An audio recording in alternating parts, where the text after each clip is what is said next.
chilies and cheese mashed together, an achar equivalent. They eat it with rice. আসসালামু আলাইকুম, কেমন আছেন সবাই?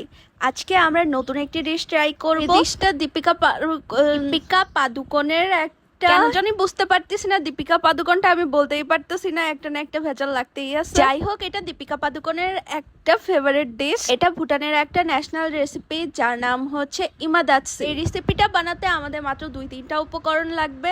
মির্চি মির্চি মির্চি মির্চি ইনে আপু তো এখানে মরিচের সাথে যুদ্ধ করা শুরু করছে, কিন্তু মরিচটা কাটতেই পারতেছিল না। কিন্তু এর আরো একটা দোষ হচ্ছে, আমাদের যে ছুরিটা, সেই ছুরিটার একদমই ধার ছিল না। যাই হোক, আমি এরপর নিয়ে নিছি, আমি মরিচ কেটে দেখাবো। এটা মরিচও কাটতে পারে না, এটা মরিচও কাটতে পারে কি কাটতেছি না।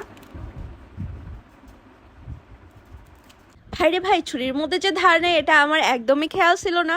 পরে যখন আমি কাটতে গেছি তখনই বুঝতে পারলাম ছুরির মধ্যে তো আসলে ধার নাই, ইনে আপু তো আসলে কাটতে পারে। যাক, মরিচগুলো তো কোনো মতে আমি কেটে নিলাম। কেটে নেওয়ার পর বাকি মরিচগুলো ইনে আপুকে ধরাই দিছি যে আপু কাইটা দাও, নাহলে কিন্তু আমার হাত জ্বলবে। তো দুইজনে মিলাই ছিলে আমরা মরিচগুলো কেটে নিছি। খালি হরমাস দিব, আমার খালি হরমাস দিব। আপনাদের ইনে আপু হচ্ছে জন্মের আলসা, কোনো কাজই করতে চায় না, মানে একবার যেখানে বসে সেখান থেকে ঠেলা ধাক্কায় ওঠানো লাগবে। তো আমাকে ওখানে পেঁয়াজ আর রসুন আনতে পাঠিয়ে দিচ্ছে। তো আমি পেঁয়াজ আর রসুন নিয়ে আনতে আনতে আপু হচ্ছে মরিচগুলো ভালো মতো কেটে নিয়েছে লম্বা লম্বা করে। তো বাকি কাজগুলো ইনে আপুকে দিয়ে করাইতে হবে, তাই আমি ওখান থেকে বারবার পালাইতেছিলাম। আপু পেঁয়াজ রসুন এগুলো ঠিক মতো কাটতেছিল, আর আমি ওদিক থেকে আপুর সাথে ফাইজলামি করতেছিলাম, মানে যত রকমের শয়তানি আমার মনের মধ্যে আসতেছিল।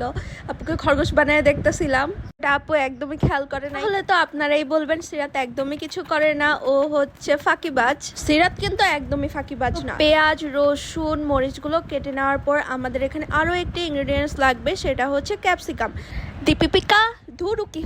দীপিকা পাদুকোন রেসিপিটাতে বাটার ব্যবহার করেছিল, আমাদের কাছে বাটার ছিল না, তাই আমরা সরিষার তেল নিয়ে নিয়েছি। তো এরপর এখানে রসুনগুলো আমরা হালকা ভেজে নিচ্ছি। দীপিকা পাদুকোন এই রেসিপিটার মধ্যে অনেকগুলো মরিচ ব্যবহার করেছিল। তো এখানে আপু হচ্ছে ফার্স্টে হালকা রসুনটা ভেজে এর মধ্যে পেঁয়াজ ক্যাপসিকাম মরিচগুলো দিয়ে হালকা ফ্রাই করে নিচ্ছে। তো এখন এটা ভেজে নেওয়া হয়ে গিয়েছে। এখন আপু এর মধ্যে পানি দিয়ে দিল। পানিটা একটু মোটামুটি 1 কাপের মতোই দিয়েছে। তো এই পানিটা ফোটা পর্যন্ত ওয়েট করতে হবে, একটা ঢাকনা দিয়ে ঢেকেও দিতে হবে। এখন আমাদের লাগবে মেইন উপাদান, এটা হচ্ছে স্লাইস চিজ। আমরা এখানে নিয়ে নিয়েছি 3 পিস স্লাইস চিজ। এখন এই স্লাইস চিজগুলো ঢাকনাটা উঠিয়ে একে একে করে দিয়ে দিব। একটু হালকা ছিঁড়ে দিয়েছে যাতে এটা সুন্দর মতো কুক হতে পারে। আমাদের এখানে সবগুলো স্লাইস চিজ দেওয়া হয়ে গিয়েছে। এখন একটা খুন্তির সাহায্যে ভালোভাবে এটা পানির মধ্যে মিক্স করে দিতে হবে। তো এটা ভালোভাবে মিক্স করে নেওয়ার পর আরো কিছুক্ষণ এটাকে নাড়াচাড়া করতে হবে। তারপর আপু এখানে দেখলাম একটা ডাল ঘুটনিও নিয়ে নিয়েছে, যাতে আমাদের ক্যাপসিকাম গুলো একটু নরম নরম করে দিতে পারে ডাল ঘুটনি দিয়ে ঘুটা দিয়ে। আমাদের এই রেসিপিটা প্রায় শেষের পথে কুক হয়ে গিয়েছে। তো এখানে যেহেতু স্লাইস চিজ ব্যবহার করেছি, আমাদের কোনো লবণ দিতে হয়নি এবং হালকা গোলমরিচের গুঁড়াও আপু ছিটিয়ে দিল। এই তো আমাদের কুক করা ইমাদাতসি রেডি হয়ে গিয়েছে। মাশাআল্লাহ, আলহামদুলিল্লাহ, দেখতে তো অনেক সুন্দর হয়েছে। এখন আমরা টেস্ট করে দেখবো এটা খেতে কেমন হয়েছে। বিসমিল্লাহ, দেখি কেমন আছে। বিসমিল্লাহ বিসমিল্লাহ। খাওয়া তো যায়, একটু ঝাল ঝাল হচ্ছে কিন্তু খাওয়া যেতেছে। টেস্ট ওয়াইজ খারাপ না।